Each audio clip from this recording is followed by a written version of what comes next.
बेयो बड'लेण्ड इंखं टेलिभिजन दिनै 24 जानुवारि 2021 रबिबारखालि सानसेनि बरादखौ नोंथांमोननि खाथियाव लाबोदों आं सदानन्द दैमारिया।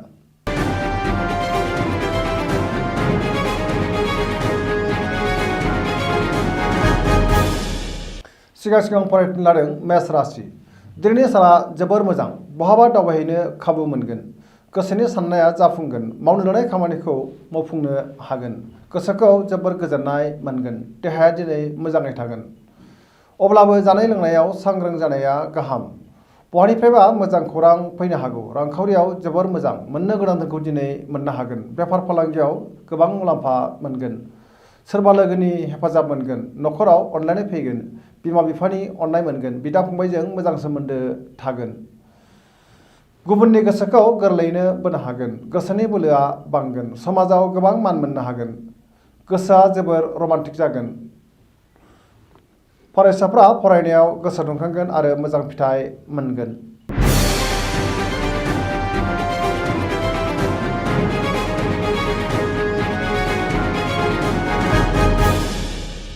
वृष राशि। दिनैनि साना बारा मोजां नङा, गोसोखौ जोबोर गुलाय गुजाय मोनगोन आरो नाङा फाङा गिलुं गिलुं मोनगोन। माखौबा साननानै सोरनिबा सायाव रागा जोंफ्लांनो हागौ, मावनो लानाय खामानिखौ मावफुंनो गोब्राब जागोन, समाजाव मानहानि जानांनो हागौ, सांग्रां जानाया गाहाम, रांखावरियाव मोजां, मोननो गोनां धोनखौ दिनै मोननो हागोन, बेफार फालांगियाव मोजां मुलाम्फा मोनगोन, न'खराव बिसि फिसायनि गेजेराव अनलायनाय फैगोन, देहाया बारा मोजां थानाय नङा, लोमजानाय एबा गुजुनायजों खस्थ' मोनगोन, जानाय लोंनायाव सांग्रां जानाया गाहाम, गुबुननि हेफाजाब लानांगोन, सोरबाया गाज्रि नोजोर खोमागोन, नेगेटिभ एनार्जिनि गोहोम गोग्लैगोन, सांग्रां जानाया गाहाम। जेबो गोदान हाबायाव आखाइ होथ'यैआनो गाहाम होनजायो, गुबुननि थाखाय नाङा फाङा जेंनायाव गोग्लैनांनो हागौ।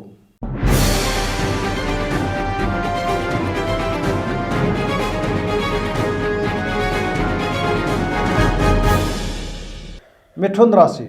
दिनैनि साना जोबोर मोजां, गोसोखौ जोबोर गोजोननाय मोनगोन, देहाया दिनै मोजाङै थागोन, अब्लाबो जानाय लोंनायाव सांग्रां जानाया गाहाम, रांखावरियाव जोबोर मोजां, बेफार फालांगियावबो मोजां मुलाम्फा मोननो हागोन, न'खराव बिसि फिसायनि गेजेराव अनलायनाय फैगोन, बिदा फंबायजों मोजां सोमोन्दो थागोन, समाजाव मान मोनगोन, गोसोनि बोलोआ बांगोन, मावनो लानाय खामानिखौ थि समावनो मावफुंनो हागोन, सोरबा लोगोनि अनसायनाय मोनगोन, गुबुनजों गोरोबनो रोंगोन, गोबां गोदान खामानि मावनो गोसो दुंखांगोन, सोरबा लोगोनिफ्राय मोजां खौरां फैगोन, लाइमोनफोरनि गोसोआ जोबोर रमान्टिक जागोन, फरायसाफ्रा फरायनायाव गोसो दुंखांगोन आरो मोजां फिथाइ मोननो हागोन।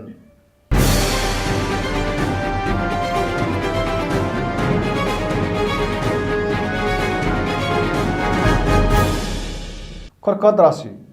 दिनैनि साना बारा मोजां नङा, गोसोआव नेगेटिभ साननाय फैगोन, मावनो लानाय खामानिखौ थि समावनो मावफुंनो गोब्राब जागोन, रांखावरियाव मोजां, बेफार फालांगियावबो मोजां होनजायो, देहाया दिनै बारा मोजां थानाय नङा, खर' सानाय एबा मोदोमनि बबेबा बाहागोआव सानाय सुनाया बांनो हागौ, जानाय लोंनायाव सांग्रां जानाया गाहाम, गोसोखौ गुलुं गुजुं मोनगोन, गुबुननि हेफाजाब मोननाय नङा, न'खराव अनलायनाय फैगोन, बिदा फंबायजों मोजां सोमोन्दो थागोन आरो बिसोरनि हेफाजाब मोनगोन, समाजाव मान मोनगोन, गोबां बिथिङाव हेंथा नुजाथिगोन, नेगेटिभ एनार्जिनि गोहोम गोग्लैनो हागौ, सोरजोंबा गोरोबफानानै खामानिखौ मावोब्ला मावफुंनो हागोन, हारसिं खामानिखौ मावोब्ला गोब्राब जागोन।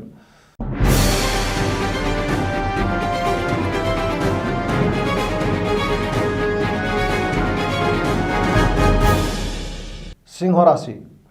दिनैनि साना जोबोर मोजां, गोसोआव जोबोर गोजोननाय फैगोन, मावनो लानाय खामानिखौ थि समावनो मावफुंनो हागोन, सोरबा लोगोनिफ्राय हेफाजाब मोनगोन, रांखावरियाव जोबोर मोजां, गोबां धोन मोननायनि खाबु जागोन, बेफार फालांगियाव मोजां मुलाम्फा मोननो हागोन, न'खराव अनलायनाय फैगोन, समाजाव मान मोनगोन, गुबुननि गोसोखौ गोरलैयैनो बोनो हागोन, देहाया दिनै मोजाङै थागोन, अब्लाबो जानाय लोंनायाव सांग्रां जानाया गाहाम, बयजोंबो गोरोबनो रोंगोन, बहाबा थांनो एबा दावबायहैनो खाबु मोनगोन, हान्थिनाया जाफुंसारगोन, सेंग्रा सिख्लाफ्रा गावबा गावनि गोसोनि साननायखौ फोरमायलायनो हागोन आरो गोसोआ दिनै जोबोर रमान्टिक जागोन, फरायसाफ्राबो फरायनायाव गोसो दुंखांगोन आरो मोजां फिथाइ मोननो हागोन।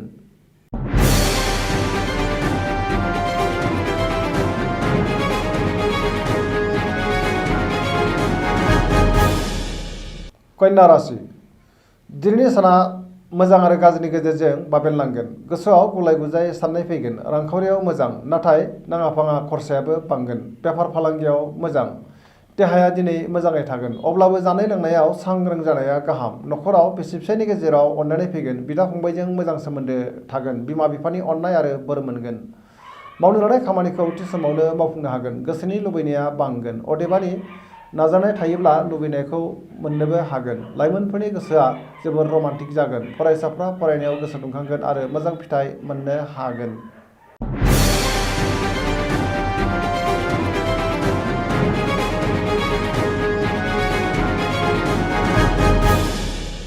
तुला राशि। दिनैनि साना जोबोर मोजां। गोसोनि बोलोआ बांगोन। गोसोखौ जोबोर गोजोननाय मोनगोन। मावनो लानाय खामानिखौ थि समावनो मावफुंनो हागोन। देहाया दिनै मोजाङै थागोन। रांखावरियाव जोबोर मोजां। मोननो गोनां धोनखौ दिनै मोननो हागोन। नखराव बिसि फिसायनि गेजेराव अनलायनाय फैगोन। समाजाव गोबां मान मोनगोन। बेफार फालांगियाव मोजां मुलाम्फा मोनगोन। गुबुननि गोसोखौ बोनो हागोन। सेंग्रा सिख्लाफ्रा गावबा गावनि गोसोनि साननायखौ फोरमायलायनो हागोन आरो गोसोआ जोबोर रमान्टिक जागोन।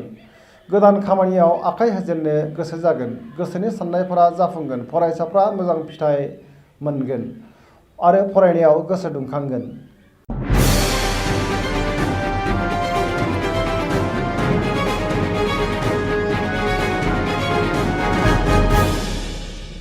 वृश्चिक राशि।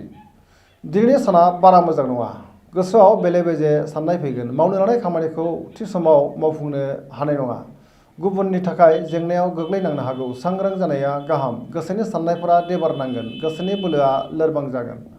समाजाव मान मोननो हागोन। नखराव बिसि फिसायनि गेजेराव अनलायनाय फैगोन। बिदा फंबायजों मोजां सोमोन्दो थागोन। रांखावरियाव बारा मोजां नङा। बेफार फालांगियाव खहा जानांनो हागौ।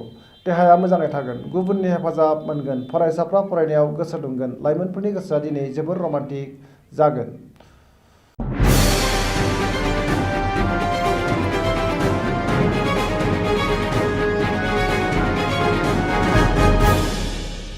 धनु राशि। दिनैनि साना बारा मोजां नङा। गोसोनि बोलोआ लोरबां जागोन। मावनो लानाय खामानिखौ थि समावनो मावफुंनो गोब्राब जागोन। गोसोनि साननाया देबार नांगोन। रांखावरियाव बारा मोजां नङा। नाङा फाङा खरसाया बांगोन। मोननो गोनां धोनखौ दिनै मोननो गोब्राब जागोन। बेफार फालांगियाव खहा जानांनो हागौ। समाजाव मान मोनगोन। देहाया दिनै मोजाङै थागोन। नखराव बिदा फंबायजों मोजां सोमोन्दो थागोन आरो बिसि फिसायजों अनलायनाय फैगोन। सोरबा लोगोनिफ्राय गाज्रि खौरां फैनो हागौ। गोसोखौ जोबोर उसुखुथु मोनगोन।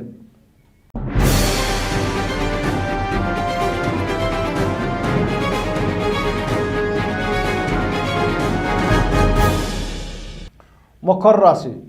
दिनैनि साना बारा मोजां नङा। गोसोनि साननाया देबार नांगोन। मावनो लानाय खामानिखौ थि समावनो मावफुंनो गोब्राब जागोन। देहाया दिनै बारा मोजां थानाय नङा।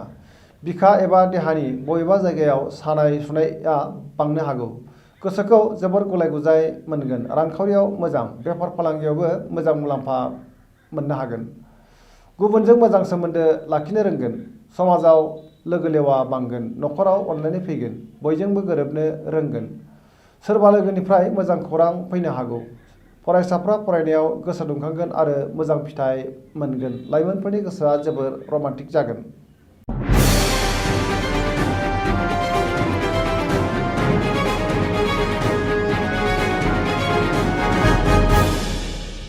कुम्भ राशि। दिनैनि साना जोबोर मोजां। गोसोखौ जोबोर गोजोननाय मोनगोन। मावनो लानाय खामानिखौ थि समावनो मावफुंनो हागोन। बहानिफ्रायबा मोजां खौरां मोनगोन। समाजाव गोबां मान मोनगोन।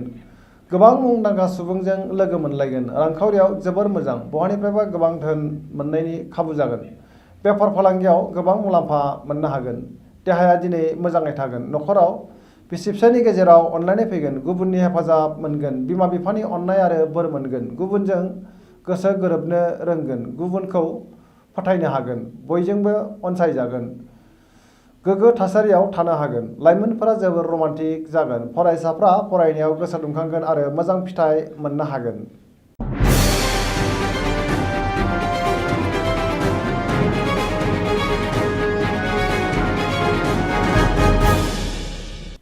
मीन राशि।